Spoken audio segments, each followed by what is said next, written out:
نور ګرد ستړي وسی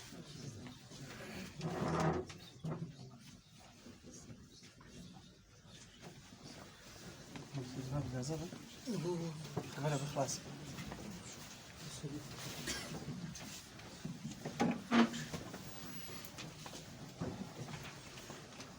قدرمنو مجاهدینو ورونو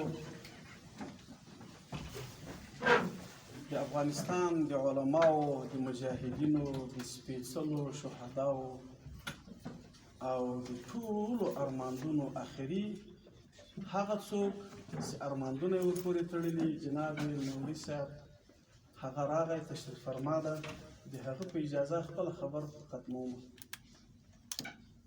قدرمنو ملګرو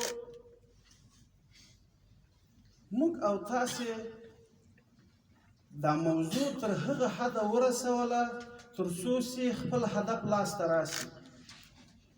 حضرت عبدالله ابن مسعود سره یو باریکي وه یوه نکته وه. حضرت عبدالله ابن عمر صاحب غوښتل چې دغې نکتې او باریکۍ ته خپل ځان ورسوي. له مجلس نه یې تفتیش شروع کړ، پلټنه یې شروع کړله او غوښتل یې چې دې هدف ته ورسېږي. مجلس اختتام سو، ورځ تېره شوله. په تېرېدو د ورځې او مجلس سره ده غوښتل چې خپل هدف ته ځان ورسوي. بالاخره داسې وشول چې خپل هدف ته په ورځ کې ونه رسېده، شپه ورباندې راغله. د حضرت عبدالله ابن مسعود صاحب کور ته حاضر سو، هغه سره شپه ورځ تېره کړله. بیا هم حضرت عبدالله ابن عمر خپل هدف ته ونه رسېده.